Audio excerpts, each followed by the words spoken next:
Tu peux m'aider juste pour la première slide? Merci beaucoup. On continue donc sur commencer par la fin, une série d'études sur le livre de l'Apocalypse ou de Révélation. Et ce matin, voilà.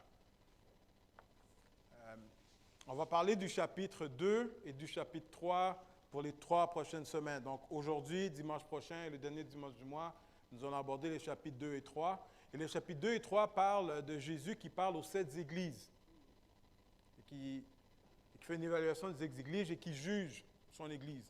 Maintenant, Jessica, en faisant le PowerPoint avec moi hier soir, elle m'a dit, il me semble que le mot juge, c'est un terme qui est un peu péjoratif. J'ai dit exactement. On a une définition du mot juger que nous avons dans notre tête et de comprendre qu'est-ce que le mot juger veut dire dans la Bible. Parce que la définition du mot juger dans la Bible n'est pas forcément la définition que nous avons. Et donc, j'ai décidé de garder le mot juger ici pour que nous puissions avoir une bonne compréhension, une bonne appréhension. Mais qu'est-ce que ça veut dire quand Jésus, lui, juge quelque chose? Et donc, Jésus, juge son Église. Et ce qu'on va voir, c'est de quelle manière est-ce que Jésus juge son Église. Et ce qu'on va se rendre compte, c'est que ce matin, on va voir 4 églises. L'Église d'Éphèse, l'Église de Smyrne, l'Église de Pergame et l'Église de Thyatire. Et ce qu'on va voir, c'est que Jésus s'adresse à chacune de ces églises d'une manière très précise, d'une manière très particulière. Le but ce matin, c'est d'essayer de comprendre, mais quelle évaluation que Jésus fait avec ces 4 églises et qu'est-ce que nous pouvons tirer de point de vue général après avoir vu comment Jésus parle à ces églises. Jésus dit quelque chose de très précis et nous voulons nous sortir, voir c'est quoi ces choses précises, et après de voir mais comment est-ce que ces choses qui s'adressaient à ces églises en particulier s'adressent pour nous aujourd'hui et quelle évaluation qu'on fait. Et ce que je trouve intéressant lorsqu'on va faire ça, l'accent qu'on va mettre est sur Jésus.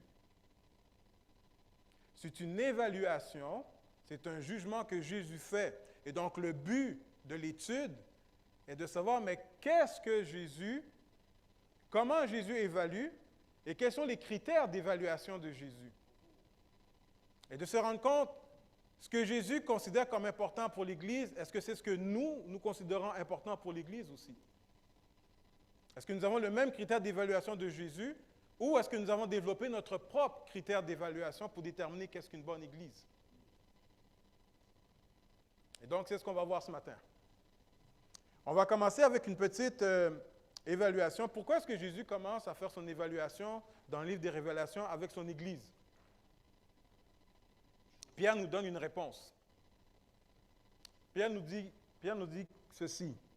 1 Pierre 4, 16, 17. Mais si quelqu'un souffre comme chrétien, qu'il n'en ait point honte,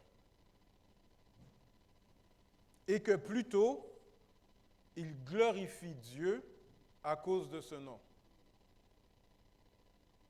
Vous savez, un des problèmes avec le fait de lire le livre de l'Apocalypse pour nous aujourd'hui, c'est que lorsque le livre a été écrit lorsque l'Église dans l'Empire romain vivait une grande persécution.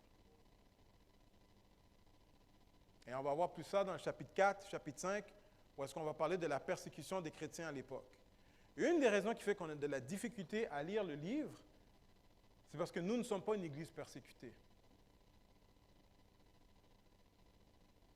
Jésus décide de faire cette révélation à un moment où l'Église de Jésus-Christ vit une persécution violente.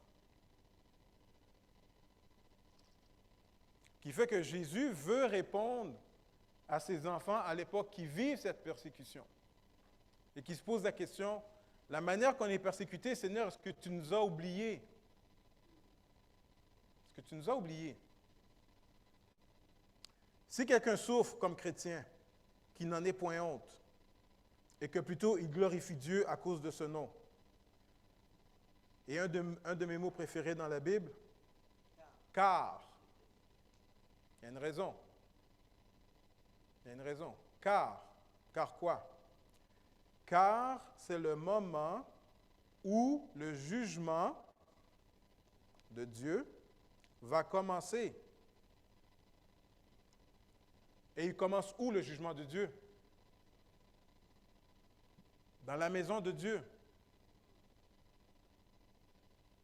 Le jugement de Dieu sur l'humanité commence dans sa propre maison.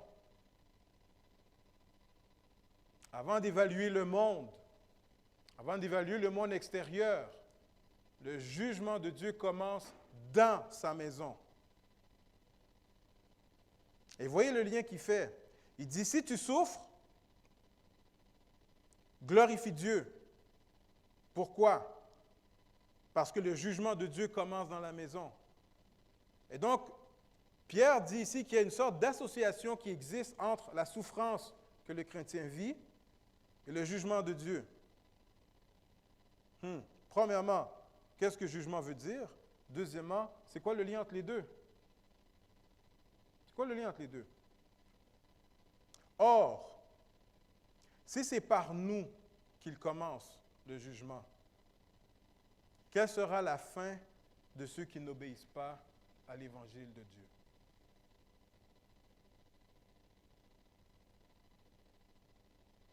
Est-ce que tu obéis à l'Évangile de Dieu? Et donc, c'est pour cela que Jean nous dit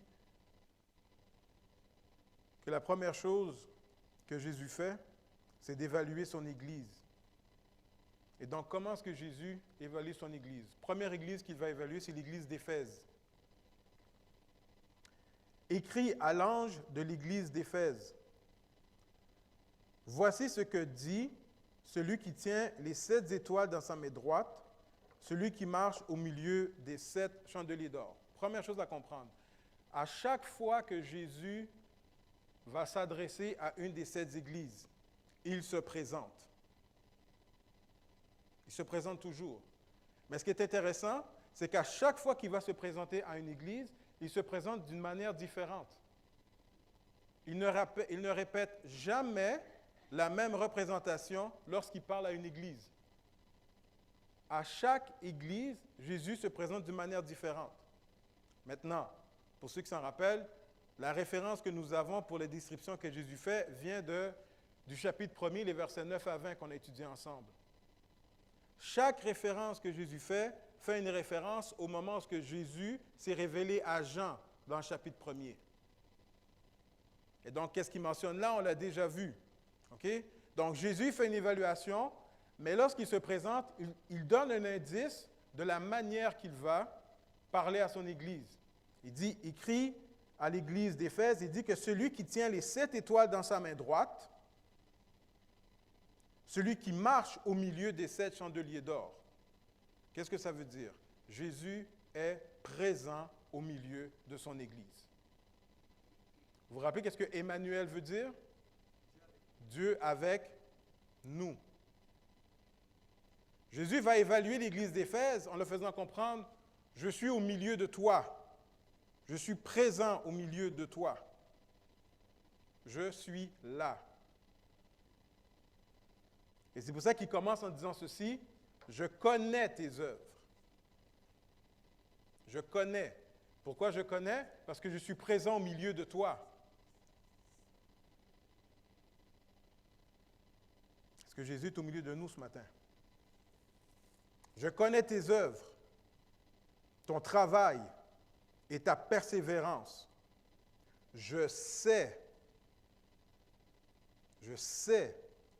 que tu ne peux supporter les méchants, que tu as éprouvé ceux qui se disent apôtres et qui ne le sont pas, et que tu les as trouvés menteurs.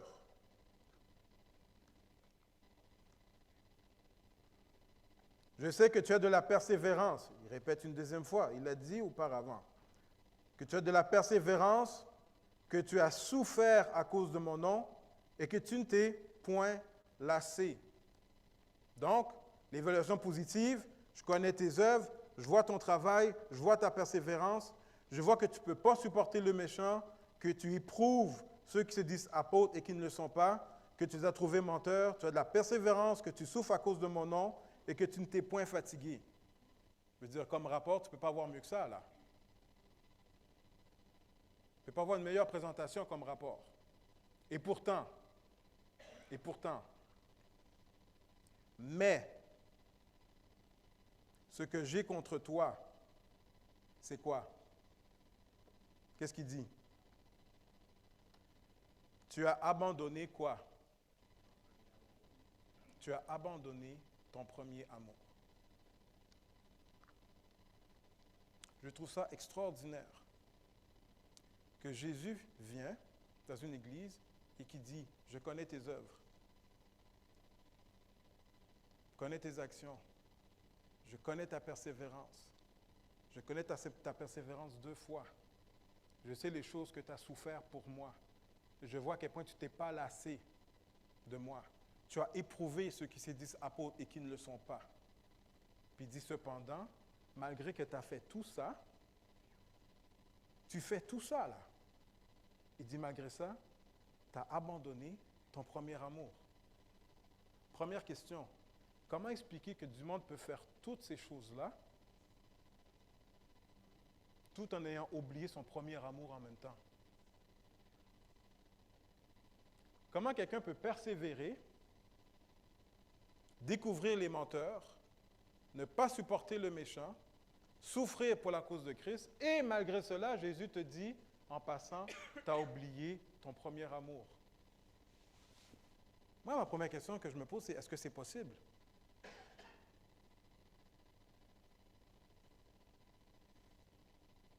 Mais est-ce que ce n'est pas extraordinaire, ça? Et au fond, qu'est-ce qu'il est en train de dire ici? C'est que l'Église d'Éphèse fait toutes ces choses sans avoir l'amour de Dieu dans leur cœur. Est-ce qu'il est possible de vivre une vie chrétienne sans avoir l'amour de Dieu dans son cœur? Oui et non. Oui, parce que Jésus le mentionne. Si Jésus le mentionne, c'est parce que c'est vrai. Il y a du monde qui le font.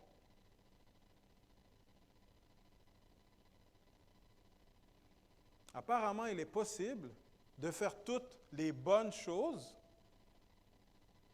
de faire les bonnes choses, sans avoir l'amour de Dieu dans notre cœur.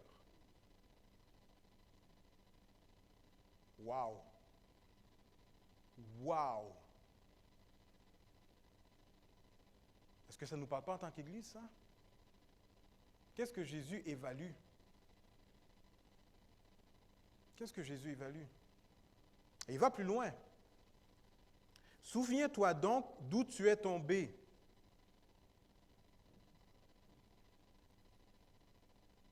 Repens-toi. Prends conscience que tu as perdu ton premier amour et retourne vers moi et pratique tes premières œuvres. Et moi, ce qui m'intéresse ici, c'est qu'est-ce que Jésus promet de faire s'ils oublient leur premier amour. Il dit, qu'est-ce que tu fais si tu persévères à ne pas retourner dans ton premier amour? Sinon, je viendrai à toi et j'ôterai ton chandelier de sa place. Ça veut dire quoi? Le chandelier, ça représente quoi? L'Église. Et qu'est-ce qu'il est en train de dire? Si tu ne te repens pas et que tu ne retrouves pas ton premier amour, je ferme les portes de l'Église. Je retire le chandelier de sa place. Ferme.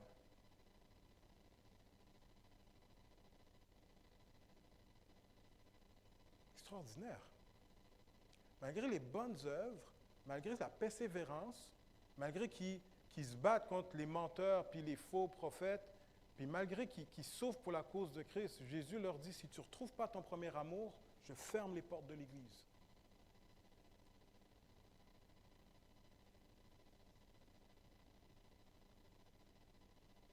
Qu'est-ce qu'il est en train de parler ici? On peut être religieux, faire les choses par religion, faire les choses par routine, faire les choses par habitude. On peut avoir la bonne doctrine. Je suis fanatique de doctrine. Fanatique. Et tu peux posséder la bonne puis la meilleure doctrine au monde qui fait en sorte que tu es capable de voir ceux qui sont vrais de ceux qui sont faux.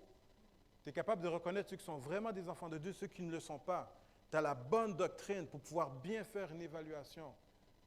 Mais même si tu as la bonne doctrine, même si tu as la bonne compréhension des choses, si tu n'as pas ton premier amour avec Dieu, Dieu ferme les portes. La doctrine à elle seule ne suffit pas. Dieu veut ton cœur. Dieu veut ton cœur. Quel gros avertissement qu'il donne. Il ne dit pas juste que je vais te taper sur les doigts. Si tu ne te repens pas, je ferme les portes de l'Église. Puis quand il parle de fermer ici, on ne parle pas de la fin des temps, là. On parle de quelque chose de courant, à l'époque où l'Église vit. Ferme les portes. Si tout ce qui t'intéresse, c'est de faire de la doctrine, puis d'avoir de la bonne théologie, puis d'avoir les bonnes réponses, mais tu ne manifestes pas d'amour, je ferme les portes.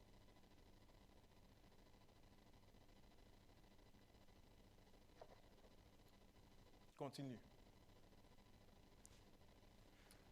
Tu as pourtant ceci, ce que tu es les œuvres des Nicolaïtes. Moi, à chaque fois que je vois ce mot-là dans la Bible, je tremble. Étant donné que mon nom, c'est Ruben Nicolas, donc Nicolaïte, pour moi, c'est comme, ouh, Seigneur, c'est-tu moi? Donc, tu as pourtant ceci, c'est que tu es les œuvres des Nicolaïtes, œuvres que je hais aussi. Je vais expliquer Nicolaïte. Il termine. Que celui qui a des oreilles entende ce que l'Esprit dit. À qui? Ah, mais à quelle église qui parle? Ah, donc est-ce que ce qu'il dit là s'adresse uniquement à Éphèse? Non. Ça s'adresse à tout le monde. Ça s'adresse à tout le monde. Que celui qui a des oreilles entende ce que l'Esprit dit aux églises. Et qu'est-ce que l'Esprit dit aux églises? À celui qui vaincra, je donnerai à manger de l'arbre de vie qui est dans le paradis de Dieu. Le dernier livre fait référence au premier livre. Parce qu'on rappelle que le livre de Révélation est un résumé de tous les livres de la Bible. Tous les livres de la Bible se retrouvent dans le livre de Révélation. Et donc, à celui qui vaincra. Maintenant, vaincre ici, ça veut dire quoi? Ça veut dire quoi? Bien, forcément, puisque le problème de l'Église, c'est qu'ils ont perdu leur premier amour, vaincre ici veut dire quoi? Celui qui regagne et celui qui protège son premier amour. À celui qui vaincra, qui sera capable de se repentir et de retrouver son premier amour et de persévérer dans son premier amour, à celui-là, je lui donnerai de manger du fruit de l'arbre de vie.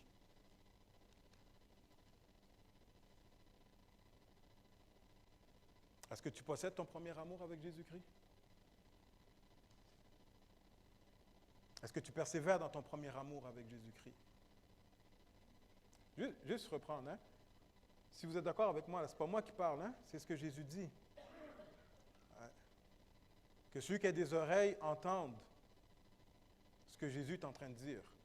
Right? Amen? On continue. Ça, c'est l'église d'Éphèse. Ah, les Nicolaïtes. Les Nicolaïtes, ce sont en premier lieu des chrétiens. Ce sont des chrétiens qui sont dans l'église. Mais les Nicolaïtes, ce sont des fervents disciples de Paul. Fervents disciples de Paul qui croient dans la grâce. Puis eux, c'est la grâce, la grâce, la grâce, la grâce, à tel point que la grâce efface la loi. Et donc, quand tu deviens chrétien, tu n'as plus à suivre la loi. Donc, tu ne possèdes plus de loi humaine. Il n'y a plus de loi. Et donc, tu peux mener ta vie chrétienne comme tu veux. Et donc, les Nicolaïtes, à l'époque, disaient, on rentre dans l'église de Dieu, on adore Dieu, mais il n'y a aucun problème qu'on aille dans le temple d'Artémis à Éphèse, qu'on participe aux fêtes dans le temple d'Artémis, mais non seulement qu'on participe aux fêtes, mais on participe aussi aux excès, aux orgies qui se célébraient dans le temple d'Artémis. Et pour eux, ils disaient, vu qu'il n'y a pas de loi, il n'y a pas de problème qu'on participe là-dedans, parce qu'on est sauvé par grâce de toute manière.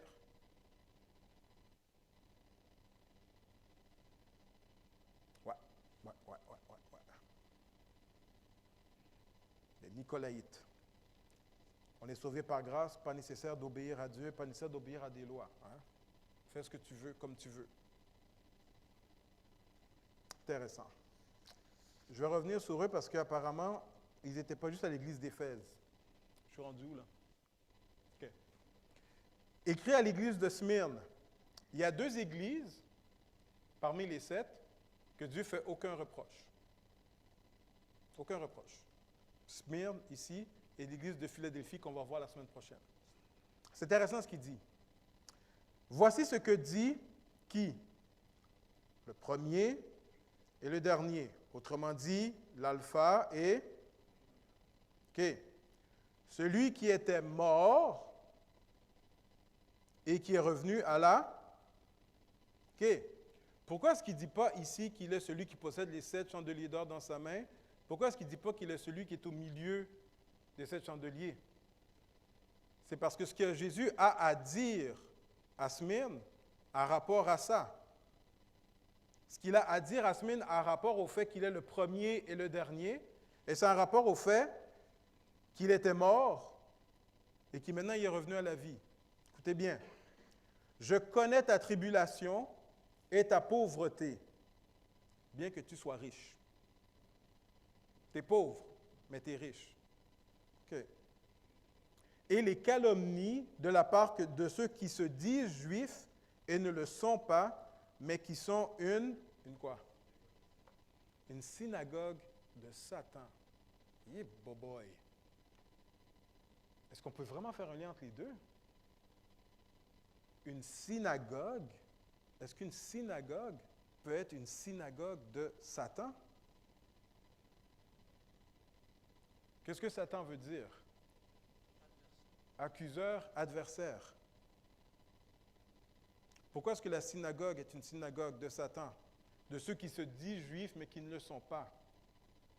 Ce qu'on apprend, c'est qu'à l'époque où le livre a été écrit, les chrétiens, à l'époque, étaient considérés comme une secte de la religion juive. Et parce qu'ils étaient une secte de la religion juive, ils étaient protégés sous le parapluie que les Juifs possédaient. Par exemple, les Juifs n'avaient aucun devoir envers le culte de l'empereur et n'étaient pas obligés de faire des sacrifices aux idoles. Et donc, ils vivaient une certaine liberté religieuse où est-ce qu'on ne les poussait pas à faire quelque chose qui était contre leur religion. Et donc, l'Empire romain a dit, puisque les chrétiens sont une sorte de secte de votre religion, on va les protéger, ils vont être protégés puisqu'ils appartiennent à votre gang. Là, les Juifs, à un moment donné, ils ont dit non. Non. On veut se dissocier des chrétiens. On veut se dissocier de cette secte. En voulant se dissocier des chrétiens, les Juifs, en poussant les chrétiens à l'extérieur de leur parapluie, a fait en sorte que les chrétiens, maintenant, vivaient une persécution encore plus grande sous l'Empire romain. Parce que les Juifs ont repoussé les chrétiens. Maintenant, pourquoi est-ce que les Juifs ont repoussé les chrétiens? Paul va dire, nous prêchons Christ crucifié. Et de prêcher Christ crucifié pour les Juifs, c'est quoi? C'est une folie. De dire aux Juifs, parce que le Christ, ça veut dire quoi? Le Messie. De dire à un Juif que le Messie qu'ils attendent est celui qui est mort sur une croix, c'est la plus grande offense que tu pouvais faire à un Juif. La plus grande offense. Fait que le Juif vient de là et dit, attends, tu es en train de me dire que mon Messie que j'attends, là, c'est celui qui est mort comme un criminel sur une croix? Réponse, folie. Folie. Aujourd'hui, on va voir un Juif. ceux qui vivent en Israël, là, les Juifs, là. Et dis-leur que le Messie qu'ils attendent est mort il y a 2000 ans sur une croix. Qu'est-ce qu'ils vont te répondre? Qu'est-ce qu'ils vont te répondre? On dit que c'est une folie. C'est un scandale. OK? Et comment, écoute bien ma question, puis tu me dis si je me trompe, OK? Tu me dis si je me trompe. Comment appelle Jésus ceux qui refusent d'accepter qu'il est le Messie qui est venu sur la terre? Une synagogue de...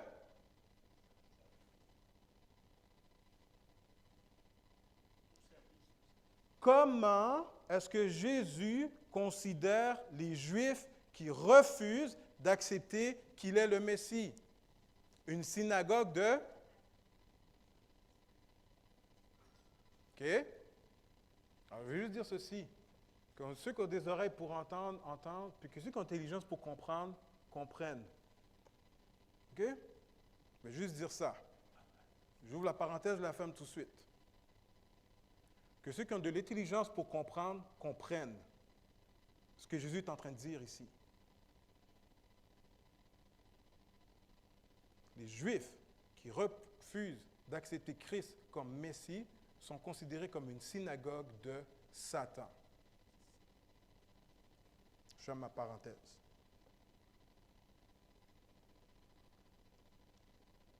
Donc, je connais ta tribulation et ta pauvreté et les calomnies de la part de ceux qui se disent juifs, elles ne le sont pas, mais qui sont une synagogue de Satan. Ne crains pas ce que tu vas souffrir. Voici le diable jettera quelques-uns de vous en prison. On arrête là. Le diable ici, est-ce que le diable va apparaître et qu'il va mettre des gens en prison? Est-ce que c'est ça que le texte dit? Le diable mettra quelques-uns de vous en prison. Est-ce que c'est le diable qui va apparaître, qui va prendre des chrétiens et qui va les mettre en prison? Non. De qui parle? OK, mais de qui parle? Synagogue de Satan. À travers la synagogue de Satan, le diable va mettre certains d'entre vous en prison. Les Juifs, à un moment donné, en voulant se dissocier des chrétiens, se sont dit non seulement on veut se dissocier d'eux, mais on ne veut plus les voir non plus. Vous vous rappelez qu'est-ce que Paul faisait aux chrétiens avant de se convertir? Il mettait en prison. Vous vous rappelez qu'est-ce que les Juifs faisaient aux chrétiens au début quand ils se convertissaient? Qu'est-ce que Jésus dit ici? Voici le diable jettera quelques-uns de vous en prison, afin que vous soyez éprouvés, et vous aurez une tribulation de 10 jours. OK? Sois fidèle. Jusqu'à quand? Sois fidèle jusqu'à ce que Dieu te sorte de la prison? Est-ce que sois fidèle jusqu'à la fin des 10 jours? Sois fidèle jusqu'à quand? Jusqu'à la mort. Qu'est-ce qu'il est en train de dire? Tu vas mourir. Tu vas mourir. Et c'est qui parle? Qui dit ça? Celui qui dit que je m'appelle le premier et le... Celui qui dit que j'étais mort et aujourd'hui je suis vie. Puisque je suis celui qui était mort et qui est vivant, sois fidèle jusqu'à la mort, parce que moi j'étais mort et aujourd'hui je suis vivant. C'est pour ça qu'il a commencé comme ça dans le début de sa lettre. Il sait ce qui s'en vient là. Il sait ce qui s'en vient. Sois fidèle jusqu'à la mort. Non, Dieu va te délivrer. Non, Dieu fait des miracles. Non, tu vas voir, Dieu va arranger les choses. OK. Sois fidèle jusqu'à la mort. Et quoi? Je te donnerai la couronne de vie. Avant la couronne de gloire, Jésus a porté la couronne d'épines. avant de recevoir la couronne de vie, il faut que tu passes par la couronne de la mort aussi. Tu ne peux pas avoir l'un sans avoir l'autre avant. Tu veux la couronne de vie, sois fidèle jusqu'à la mort. Couronne d'épines, couronne de gloire. Couronne de mort, couronne de vie. Sois fidèle jusqu'à la mort et tu recevras la couronne de vie. Que celui qui a des oreilles entende ce que l'Esprit dit aux églises. Celui qui vaincra n'aura pas à souffrir la seconde mort. L'ironie ici, quel est le meilleur moyen de vaincre ici? D'après le passage, quel est le meilleur moyen de vaincre? C'est de mourir. Tu vas vaincre si tu es fidèle jusqu'à la mort. Ta mort dans la persévérance est ta victoire. Ta mort dans la persévérance est ta victoire. Est-ce que je suis prêt à vaincre de cette manière? Celui qui vaincra, et c'est pour ça qu'il va dire après, celui qui vaincra n'aura pas à souffrir quoi? La seconde mort. Tu as vaincu la première mort, et parce que tu as vaincu ta première mort, tu n'auras pas la deuxième mort. Ironie, tu veux vivre, il faut que tu meures. Tu veux vivre, il faut que tu meurs. Devine quoi? On meurt tous les jours de notre vie en tant que croyant. Et là, évidemment, je me précède à ma conclusion. Bref. OK, on continue. On est rendu à la troisième église. Il crie à l'ange de l'église de Pergame. Comment est-ce que Jésus se présente? Parce qu'encore une fois, la manière qu'il se présente nous donne un indice de ce qu'il va dire. Voici ce que dit celui qui a l'épée aiguë à deux tranchants. Ça fait référence à quoi déjà l'épée? À sa parole. Sa parole. OK. Je sais où tu demeures. Je sais que là est le trône.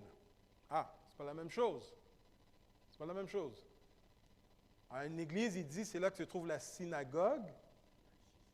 Mais ce n'est pas synagogue ici, on parle du trône. Pourquoi? Parce qu'à l'église de Pergame, c'est la première église dans la région où les 7 églises sont écrites, la région qu'on appelle l'Asie mineure. C'est la première église qui offre ce qu'on appelle un culte impérial. Le culte de celui qui est César à l'époque. Et donc, la ville de Pergame invitait la communauté à adorer, se prosterner et à offrir des sacrifices à l'empereur qui était vivant à l'époque. Et comment est-ce que Dieu regarde ça? C'est le trône de Satan.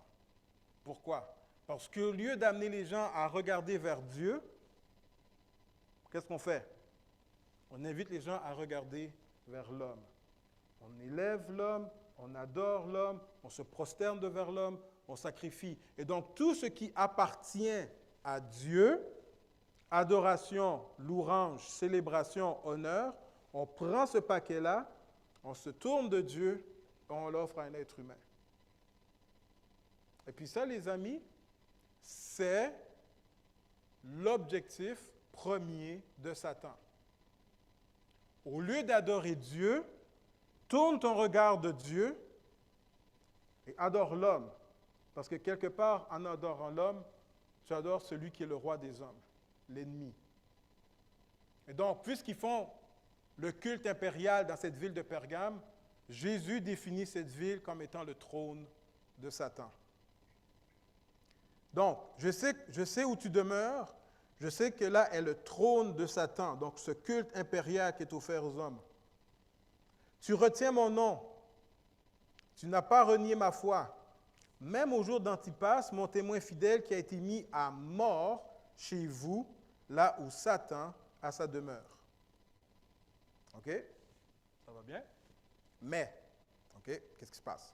Mais, j'ai quelque chose contre toi, c'est que tu as là des gens attachés à la doctrine de Balaam, qui enseignait à Balak à mettre une pierre d'achoppement devant les fils d'Israël pour qu'ils mangeassent des viandes sacrifiées aux idoles et qu'ils se livrassent à l'impudicité.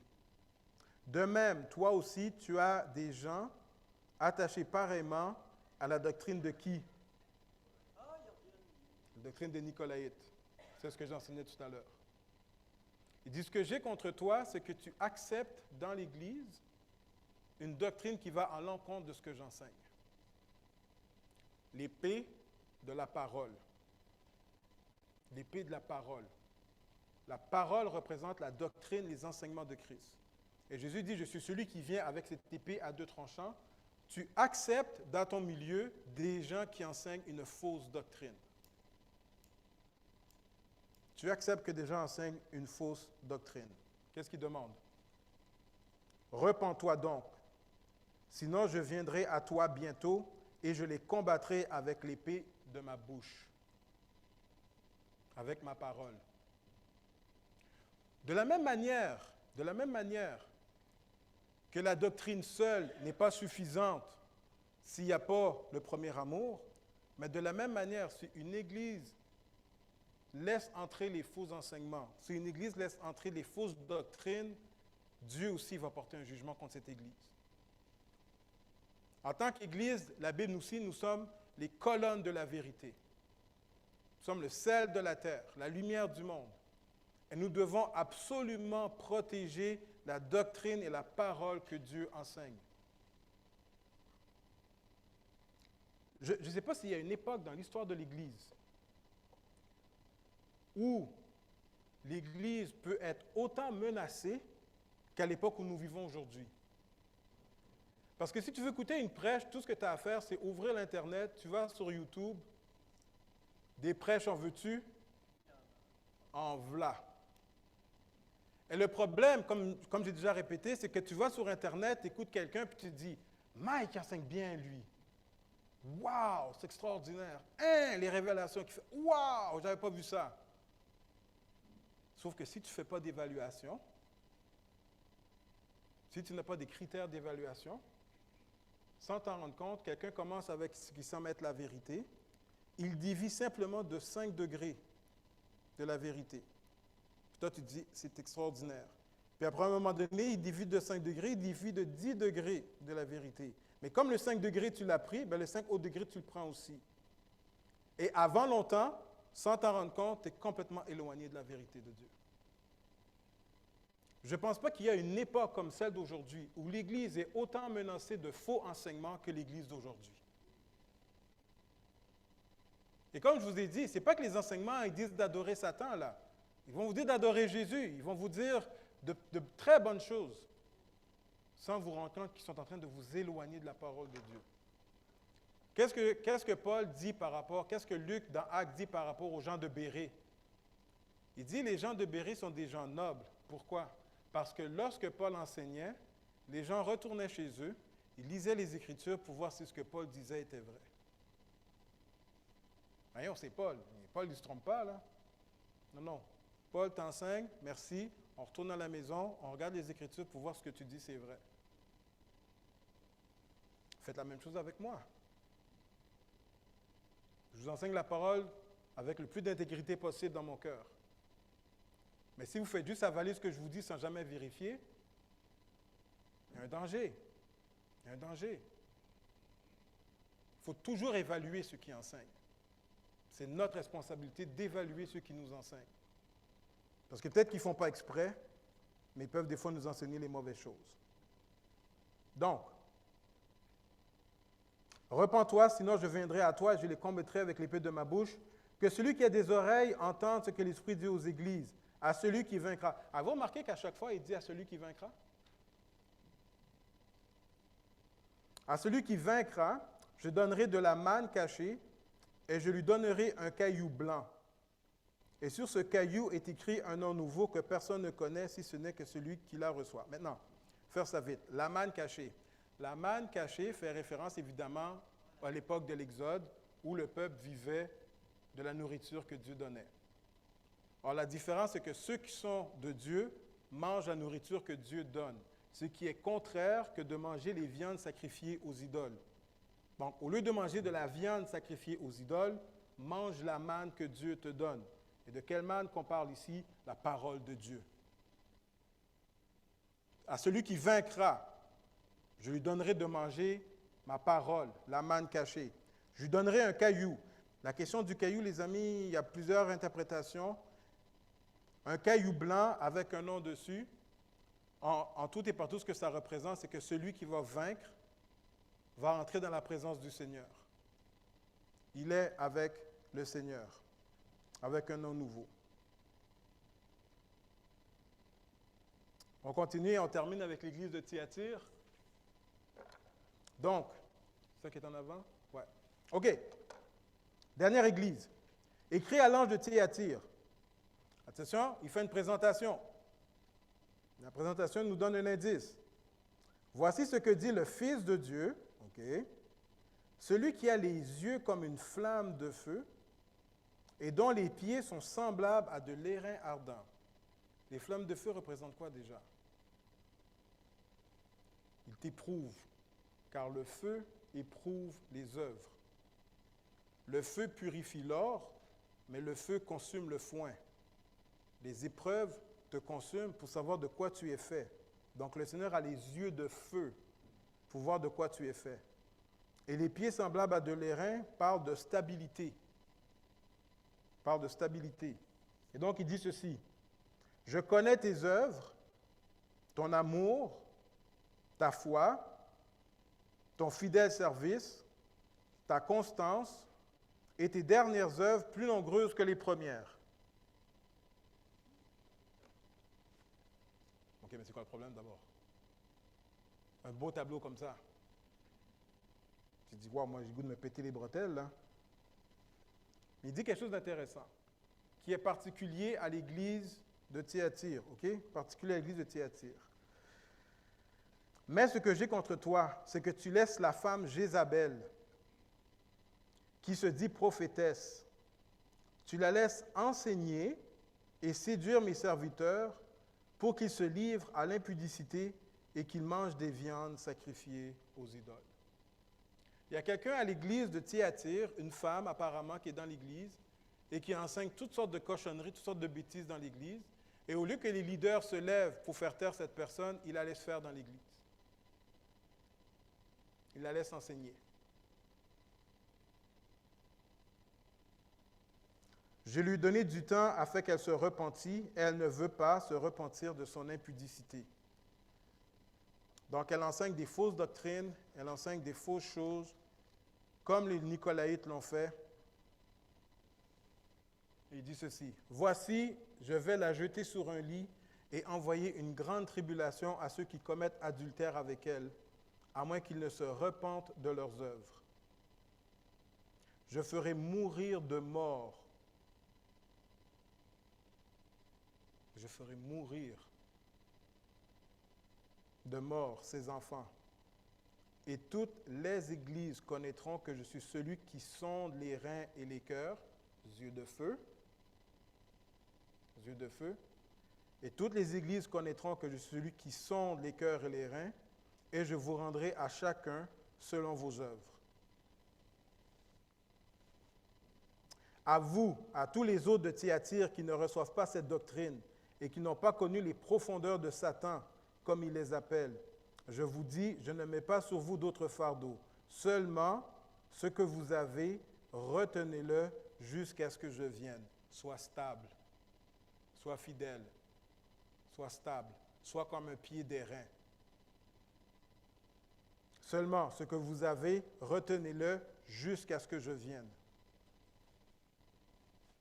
À celui qui vaincra, qui sera ferme et qui ne sera pas emporté par les faux enseignements de cette Jézabel et qui gardera jusqu'à la fin mes œuvres, je donnerai autorité sur les nations.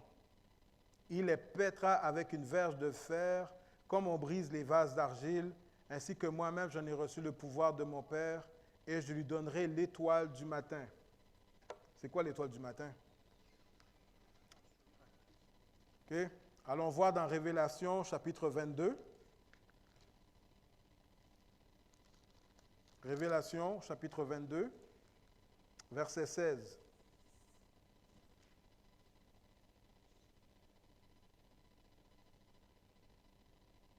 Je lis pour vous. Moi, Jésus, J'ai envoyé mon ange pour vous attester ces choses dans les églises. Je suis le rejeton et la postérité de David, et quoi d'autre? L'étoile brillante du matin. Donc, de donner l'étoile brillante, il donne quoi en fond? Il donne lui-même, il donne Jésus. Et c'est parce que nous recevons Jésus que nous allons régner avec lui et que la manière que Jésus va régner, nous allons l'accompagner dans la manière qu'il règne. À celui qui vaincra, qui se restera ferme dans les enseignements que Jésus donne, à celui qui restera ferme et qui ne se laissera pas entraîner par les faux enseignements qui traînent dans l'Église, celui-là qui reste ferme va régner avec moi et va diriger les nations comme moi. Que celui qui a des oreilles entende ce que l'Esprit dit aux églises. Amen. Jésus donne une évaluation très précise par rapport à ces églises, aux défis que ces églises vivaient à l'époque. Mais en regardant les différents défis que les églises vivaient à l'époque, on peut, comme conclusion, tirer quelques leçons. Mais qu'est-ce que nous devons retirer de ça en tant qu'Église? Quelles leçons s'adressent à nous? Les applications. Première application. Qui est Jésus pour toi? Qui est Jésus pour toi?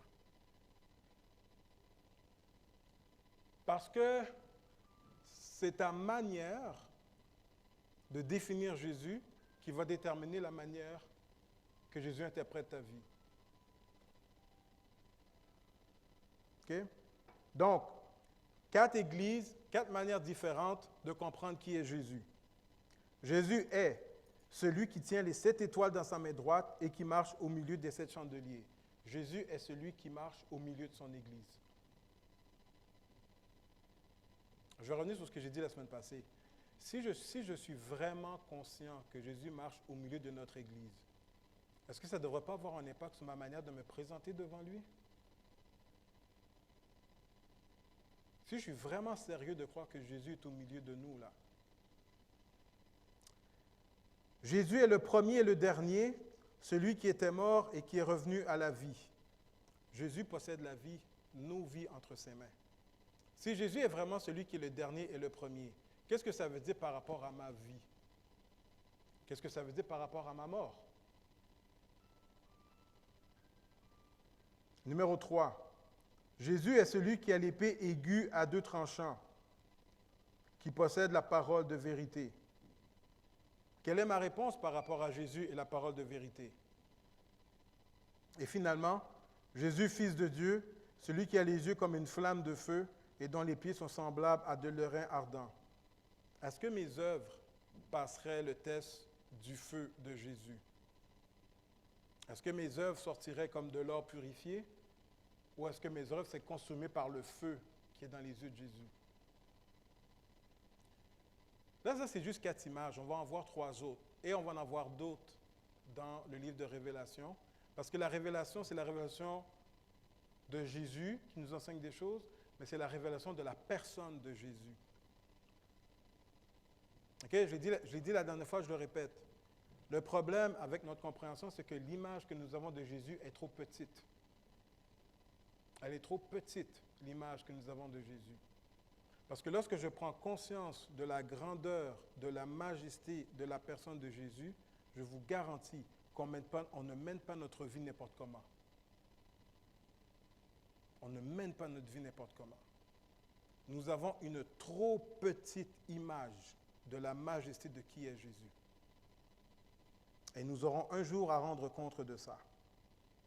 Donc, première application, qui est Jésus pour toi? Deuxième application, les problèmes dans l'Église. Premier problème que Jésus va évaluer dans l'Église d'Éphèse, c'est qu'ils ont perdu leur premier amour. Est-ce que j'ai perdu mon premier amour? Le deuxième problème que l'Église vivait, c'est de vaincre jusqu'à la mort. Est-ce que je suis prêt à vaincre jusqu'à la mort, moi aussi, pour la cause de Christ? Est-ce que je suis prêt à m'abandonner complètement pour la cause de Christ? Troisième problème qu'on a vu, c'est la fausse doctrine. Est-ce que je suis capable de reconnaître une fausse doctrine? Est-ce que je suis capable de le faire? Et finalement, Quatrième problème qu'on a vu, une mauvaise influence dans l'Église. Tous des critères d'évaluation qui me permettent de savoir est-ce que je suis dans le bon chemin avec le Seigneur. Et on peut voir qu'il y a des problèmes qui sont à l'intérieur de l'Église, fausse doctrine, perte de l'amour, et il y a des problèmes qui viennent de l'extérieur de l'Église, l'influence du monde qui veut dire que c'est correct d'adorer Dieu et d'adorer aussi les faux dieux et l'empereur.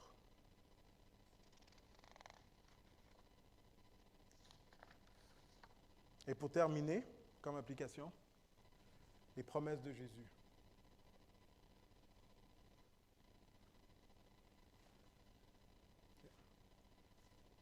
À 4 reprises, il dit ceci, à celui qui vaincra. Quand on dit à celui qui vaincra, on fait référence à quoi? Dans quelles circonstances est-ce qu'on vient à vaincre quelque chose? Dans quel contexte? Lorsqu'on parle de vaincre, on parle d'un vainqueur. Et dans quel contexte est-ce qu'on trouve des vainqueurs? Un combat. Combat. Quoi d'autre aussi? Une course. Est-ce que je suis conscient que ma vie chrétienne est un combat? Parce que si je veux vaincre, il faut que je mène le combat. Est-ce que je suis conscient que ma vie chrétienne est un combat? Est-ce que je suis conscient que ma vie chrétienne est une course? J'ai combattu le bon combat. J'ai gardé la foi. Et maintenant, la couronne de vie m'est réservée. Est-ce que je suis conscient que je suis dans une course, que je suis dans un combat dans ma vie chrétienne? Ou pour moi, ma vie chrétienne, c'est de m'asseoir sur un lazy boy, puis de regarder des films, puis la vie est belle. OK? La vie chrétienne, c'est un combat. C'est un combat. Jésus qui le dit. Et là, il fait des promesses. Manger de l'arbre de vie, ne pas souffrir la seconde mort, manger la manne cachée, donner un caillou blanc,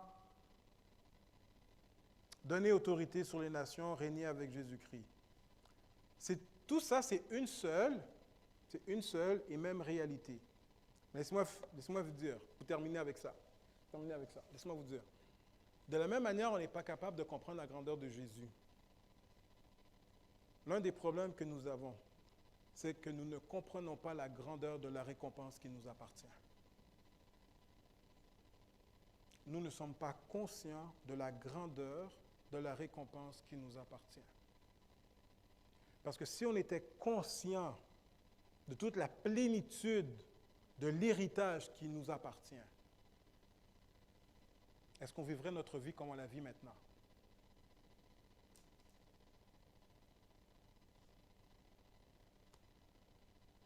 Je regarde certains chrétiens, la manière qu'ils parlent, la manière qu'ils agissent, et je me dis, boy, est-ce que ce gars-là est vraiment conscient de l'héritage qui lui appartient?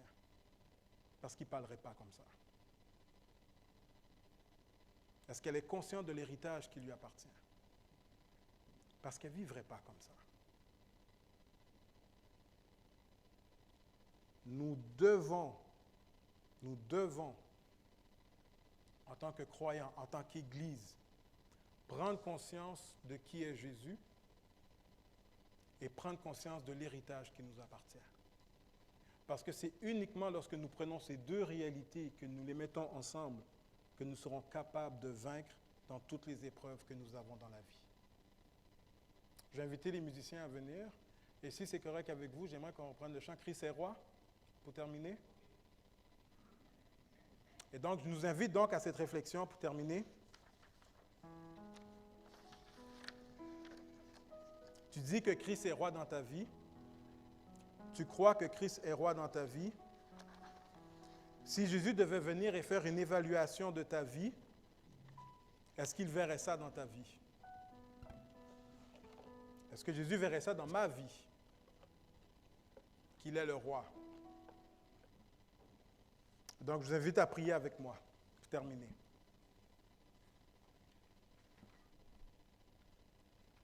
Seigneur Jésus, nous venons de lire ta parole.